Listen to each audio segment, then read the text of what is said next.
katambay, good morning sa inyong lahat. Good morning. Yun. So, ang oras natin ay 10:29 na ng umaga. Sa petsa na June 13, 2026. So, yun mga katambay, wala mo ng saing vlog ngayon kasi yun nga, mamaya ipapaliwanag ko sa inyo kung bakit wala munang saing vlog ngayon. So, yun.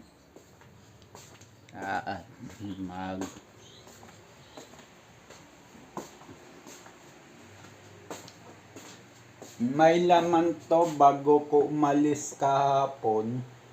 Nilamanan ko to. Yan. Bago pa yan.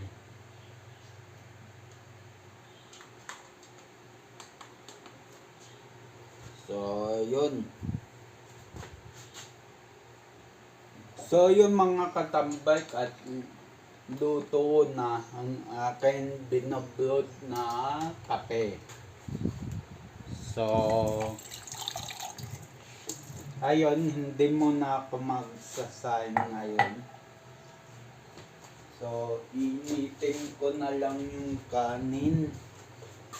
So, yun.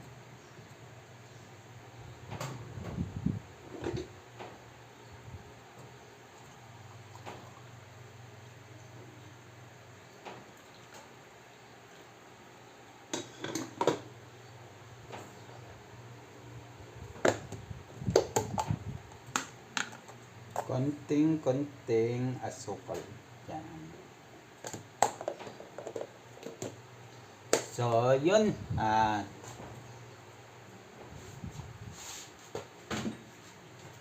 So, yun. Okay na. So, yun. Mga katambay. At ito na yung kape ko.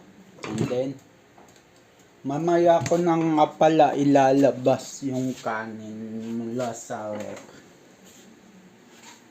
So yun, hindi ako nagsaing kasi napakarami pa ng kanin. So hindi ako dito naghapunan, nagtanghalian, hindi.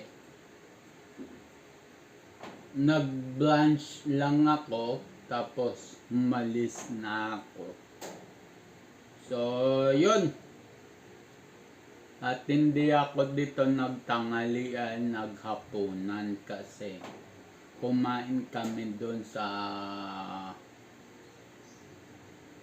McDo, Quezon Ave ng hapunan. Hanggang may dinidiscuss yung speaker namin doon ng freeway. Pero, about sa freeway na yan, hindi na ako magse-seminar ulit. Bakit kamo? Wala silang yung sinabi ko kahapon sa vlog na magkaiba sila ng dati kong pinasukan na networking. The same sila, magkapareho sila. So, ako, nag-decide ako na hindi na natin at chinet ko yung mga nag-aya sa akin kasi dalawa nag-aya sa akin. Chinet ko. Mingoy ko ng pasensya. Sabi ko, kuya, hindi ako makaano kasi hindi ko nasasabihin yung dahilan kung bakit.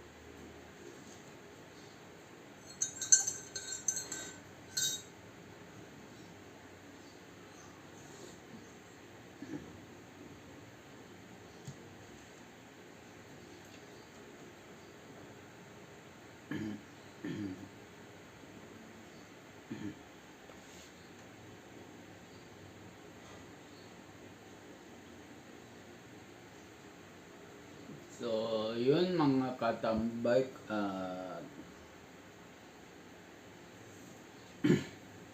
Hindi ko pala aakalain na pagbebentahin ako ng worth of 29,000 na supplement. Wala dito yung sample kong bote.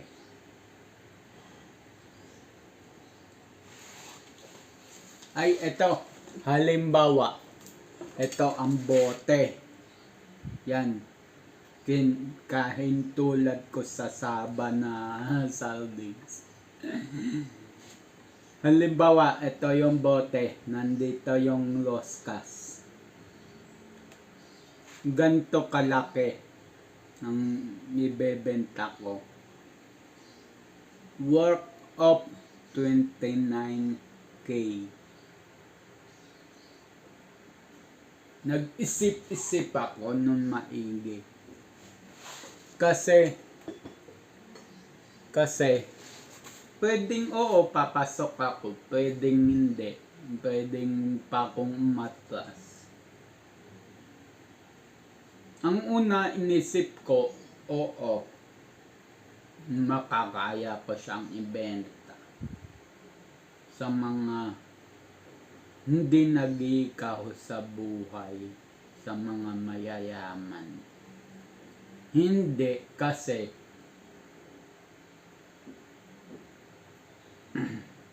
nung una, yung namatay kong kapitbahay, yung parang tatay ko na rin, parang tito ko na rin, tinapik pa nila sa discuss. Kasi kasama din nung nabubuhay pa siya, sumasama din siya sa railway. Nun, natatapik na siya sa discuss. Na, kasi pagka nag-take siya ng supplement na yan, hindi siya mamamatay. Kumbaga, mahahaba pa buhay niya pag nag-take ng supplement na yan. So, marketing strategy, alam ko na yan kasi nag-networking din ako dati at inayawan ko.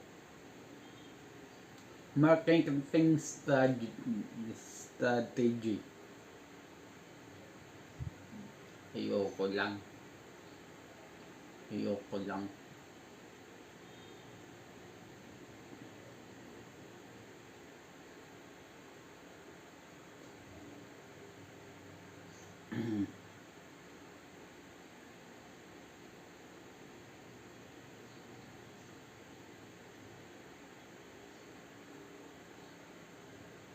So, yun ang dahilan kung bakit umayaw ako, umatras ako. Pangalawang dahilan, baka hindi mo ko mabenta yung supplement worth of 29,000 pagka na-expire ako mag-aabono. So, saan ako kukuha ng ganung pera? Wala akong ganung pera.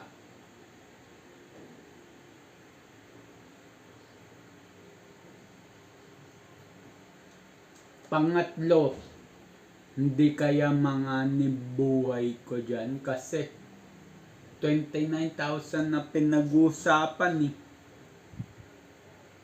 Hindi kaya manganib buhay ko dyan.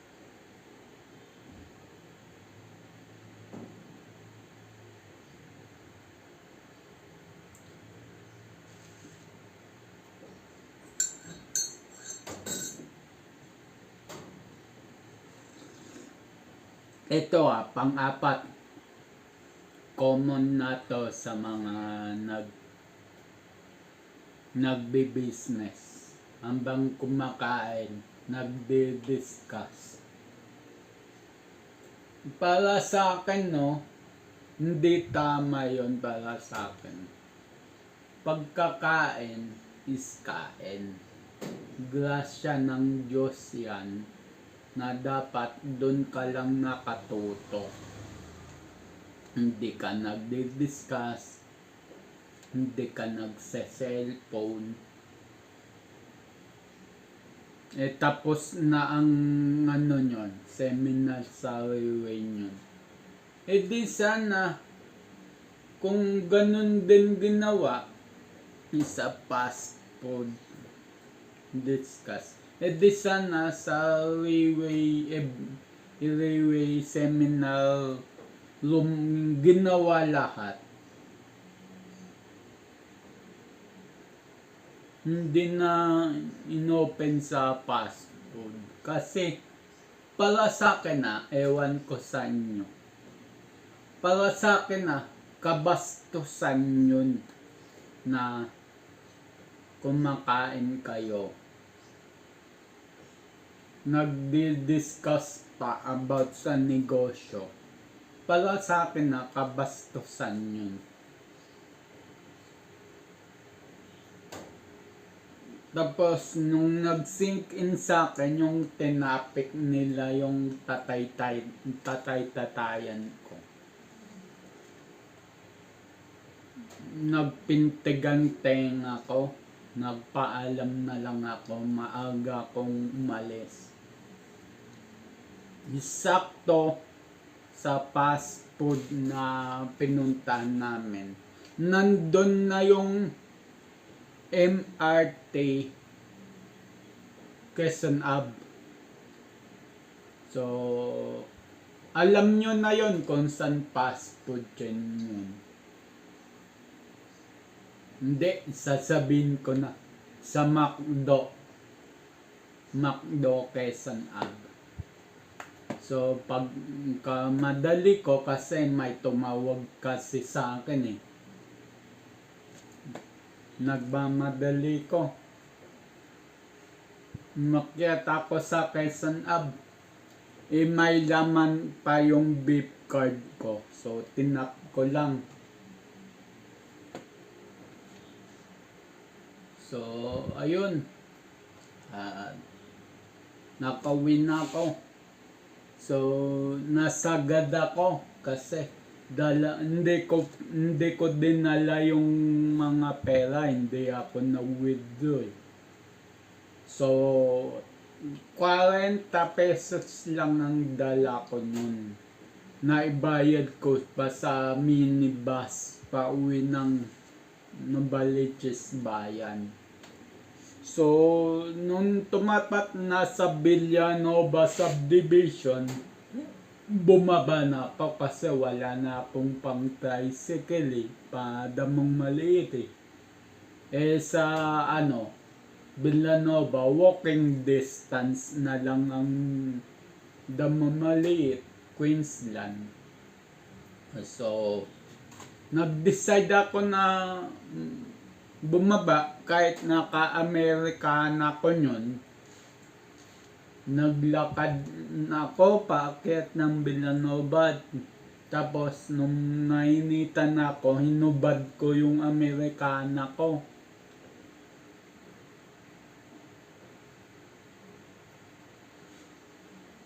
Amerikanang jacket yun Actually, jacket yun pang pulis. Tinanggal ko lang yung mga pangalan ng pulis. Tinanggal ko lang. Para hindi halatang pampulis. Pero pampulis siya talaga. Ngayon nga, mga etiketa ng jacket nakatabi pa sa akin, hindi ko ginagamit. Kung may hihingi sa akin na pulis, pati etiketa, ibibigay ko. Ngayon, siya na lang sulsi.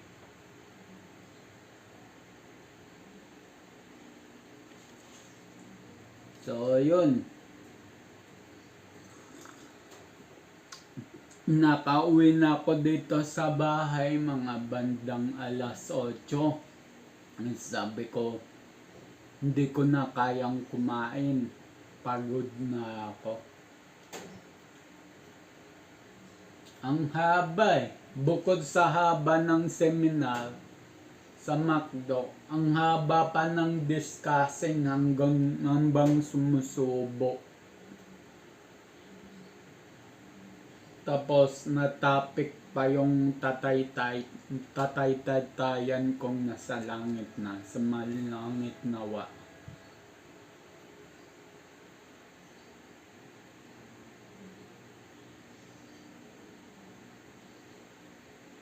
So, ayoko kasi ng mga ganun itatapik nila sa business. Yung namayapan ng tao. Ayoko kasi ng ganun. Kaya napantig talaga yung tenga ko. Pero, hindi ko naman sila binastos na nagpaalam. Kumbaga, in a nice way ako nagpaalam. Maayos ako nagpaalam. Hindi ko naman sila binastos. Kahit busit na ako.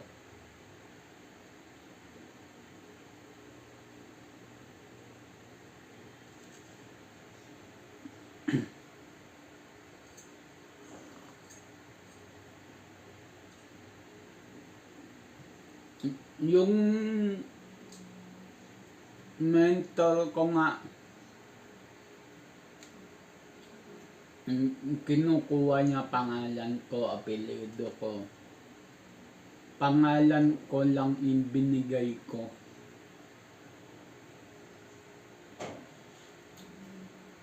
Sa isip-isip ko, mga kapitbahay ko, hindi naman sasabihin yung apelyido ko. Hindi naman sasabihin yung address ko. Pero kung masabi man nila, at tanda nila kung kasuhan dahil hindi ako mag-a-attend ng seminar, haharapin ko. Kasi sa networking ko dati ganyan na ganyan nang nangyari. Ang mali ko lang dun, kasi ako lang mag-say. Ang mali ko lang dun, naibigay ko pangalan, apelyido, address ko. And then pinunta na ako dito sa bahay. Kakasuhan ako. Hindi man tinawagan ko si attorney, yung ex-kapitbahay ko na attorney. Tinawagan ko, sabi ko, Kuya, ganto ganyan. Sabi niya, huwag ka nagpapaniwala sa mga ganyan, nananakot lang mga ulupong na yan, sabi sa akin.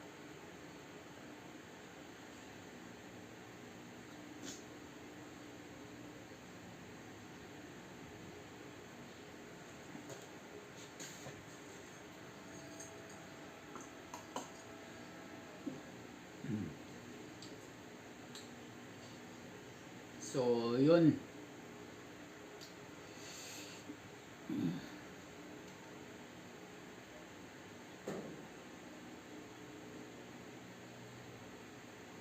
So, oo, naamin ko na may ayaw sila sa ugali ko. Pero, yung ugali ko na yun, mas ikakabuti sa akin yun.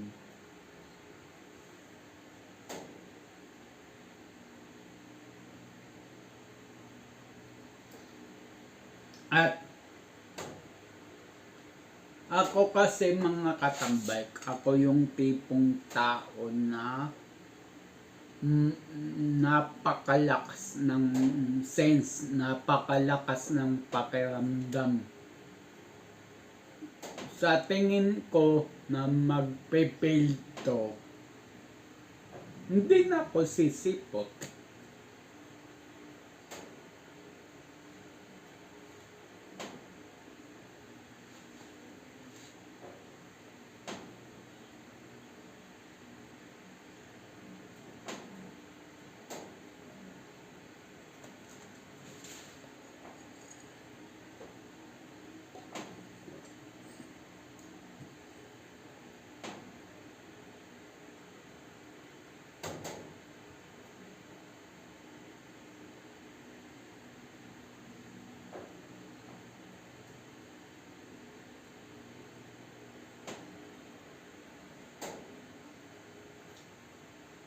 So yun, may i-share sana ko na hindi ko na i-share pa. So ayun mga katambay, at pagod ako kagabi. Although wala naman ganong traffic kasi araw ng kalayaan, pero traffic pa rin sa mga stoplights na lang, sa mga crossing na lang.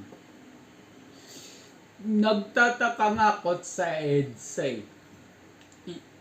Isang buong malaking parking lot yun. Pero ngayon malinis. So yun, ubusin ko na to at initin ko na yung kanin galing sa ref.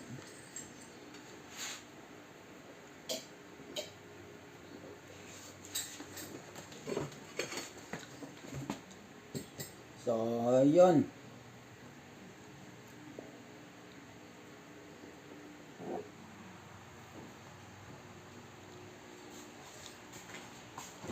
So,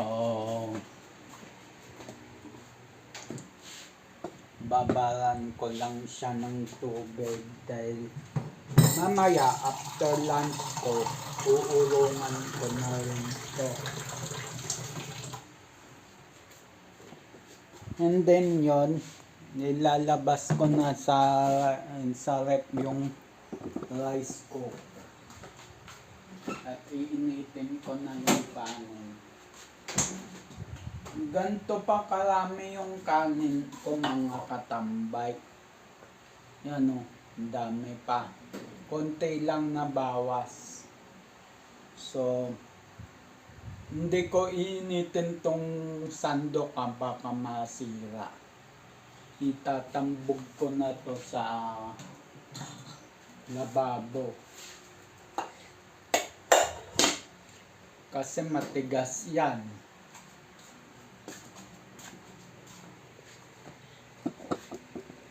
Hindi ko na siya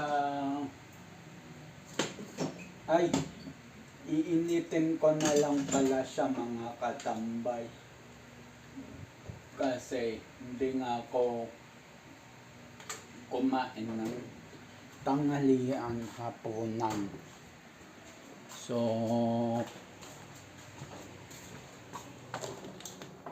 ayun. Yun.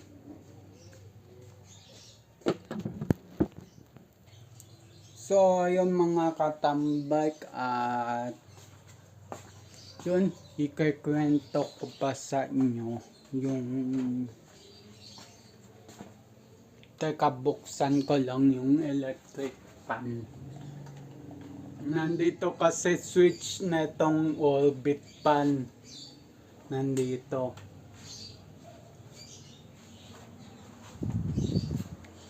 So, yun.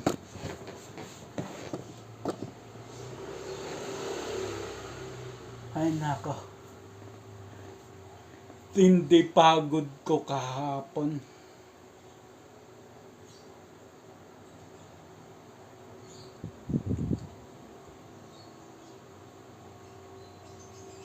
Pero doon ang pagod na masaya.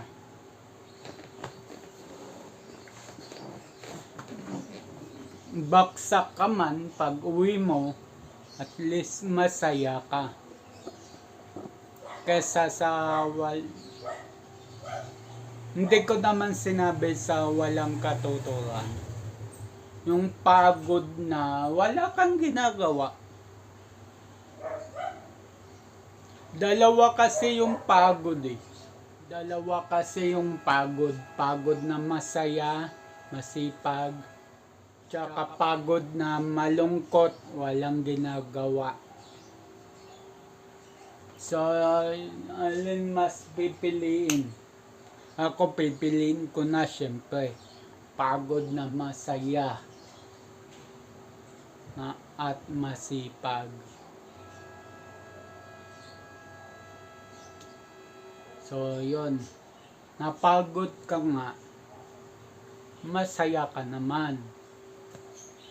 Kahit wala kang maiuwing pera, hindi ko naman sinasabing lahat ng senaryo ganun. Mapagod ka man na walang uwing pera, basta masaya ka, okay na yun.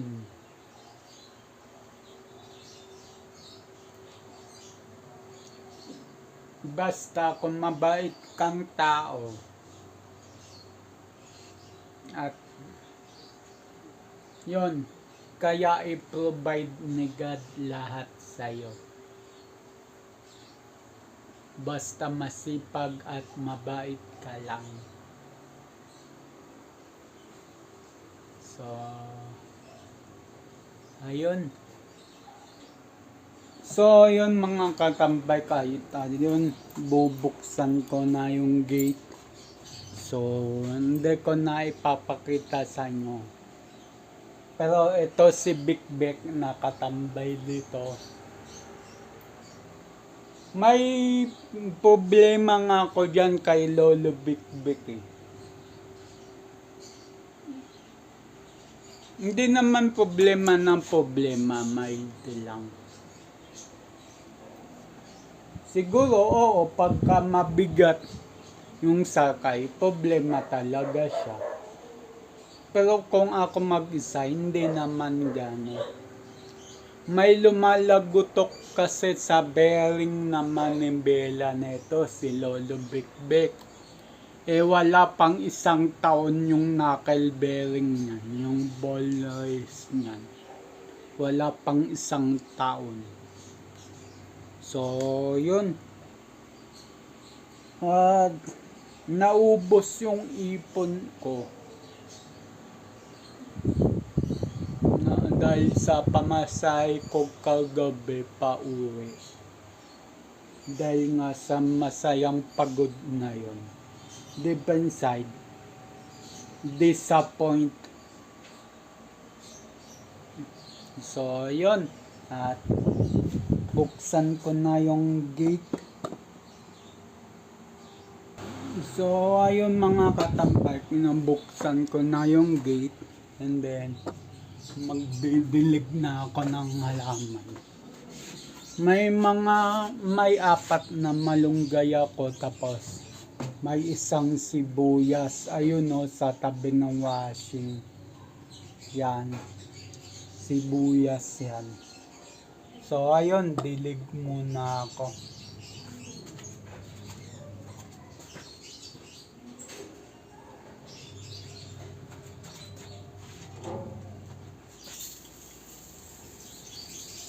Malunggay muna sa labas.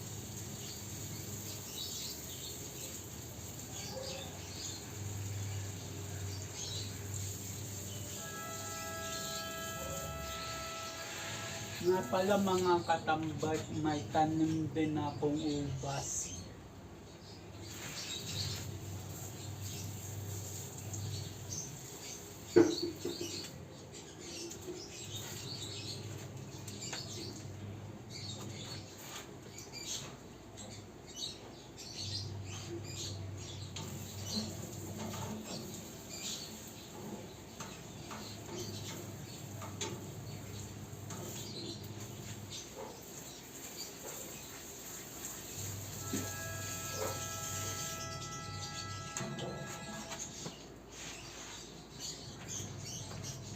So, yun mga katambay, pakita ko yung tanim ko sa inyo. So, ayun, at Pakita ko yung tanim. Ito yung daon ng sibuyas. Ito na nanginayang ako dito, namatay. So yun, ito teka lalabas ako. So ayun, malunggay, and then malunggay, and then malunggay. Ito nakapulupot na to, ubas yan, doon yan nakatanim sa loob.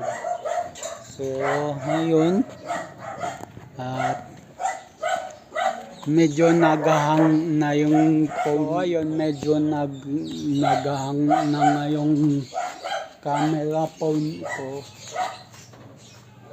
So kakain na ako ng tanghalian. So yun.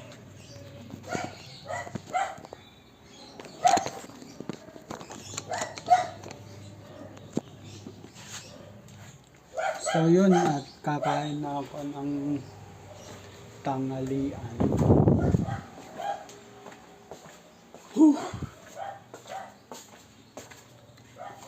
Mainit dito sa likod, so dito na lang ako sa loob kakain.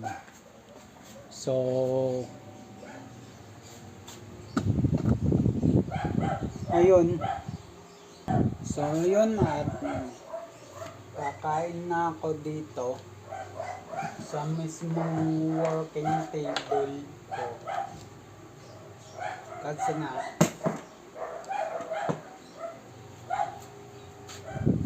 mainit doon sa likod. So ayun. So yun mga katambay, at kakain na ako. Ang ulam ko pala is San Marino corn tuna. So kahit malamig, okay lang to kasi mainit naman yung kanin.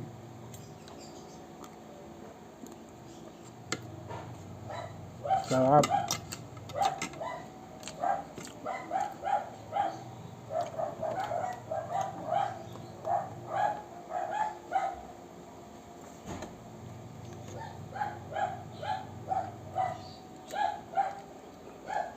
So lagay ko na lahat para uminit na siya sa kanin.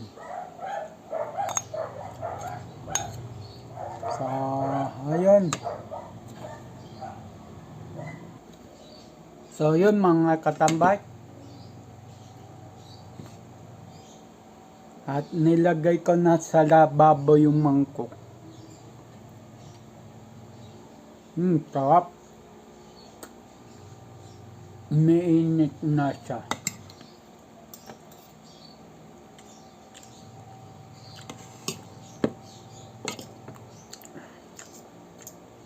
So may mayonnaise ako dyan.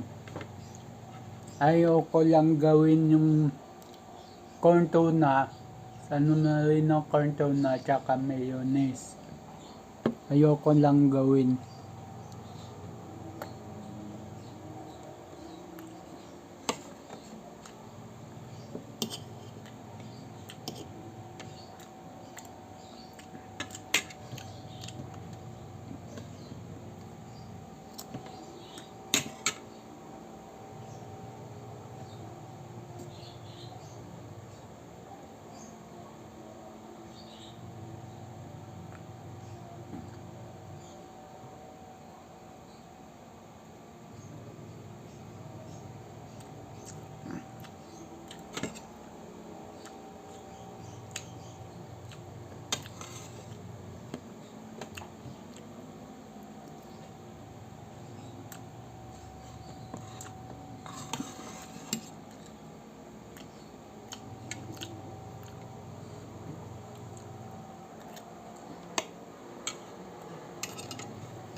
Yan o, tubig ko. Vitamin boost.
So yun, tapos na ako kumain. So yun. So yun mga katambay, katapos na ako kumain. And then yun. So yung mga katambay at mag-uulong ako. So yun. Saksak ko lang siya kasi lobat pa ang aking camera phone.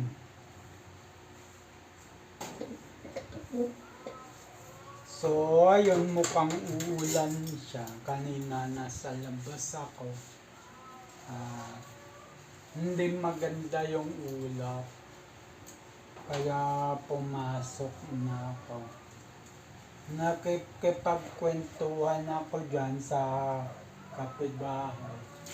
Yung sa nag-invite na sa akin sa uwi.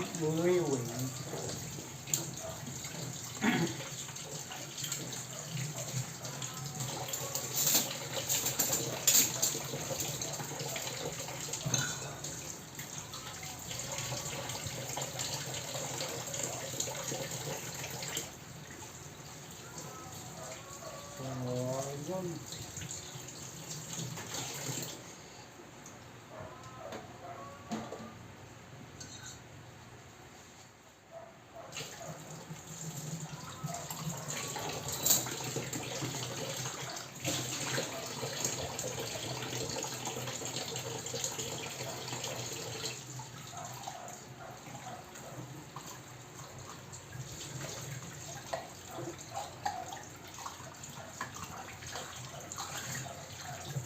So, patapos nito, dito na rin ako magpapaalam. So, yun.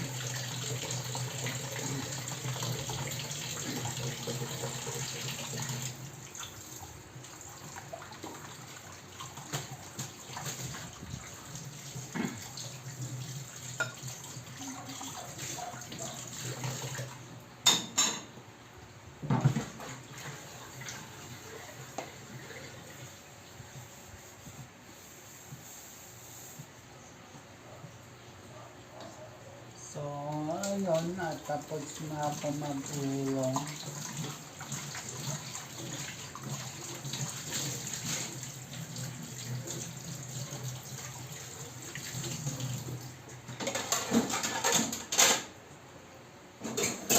So yung mga katambay, dito na ako magpapaalam. So, ayun.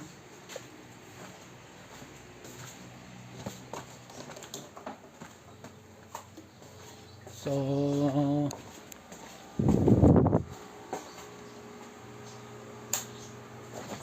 ayun. So, yung mga katambay at ang petsa pala natin is June 13, 2026 sa oras na 12:15 na ng hapon. So yun, abang na lang sa next vlog, next upload. Just always keep safe. God bless and then bye bye. Matthew 21 verse 22. Pray, believe, receive. Luke 18 verse 1. Always pray and never give up. So, sa Luke 18 verse 1, always pray and never give up.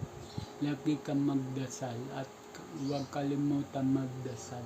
At kahit anumang unos o pagsubok sa buhay, wag natin susukuan, laban lang. So, ayun at bye-bye.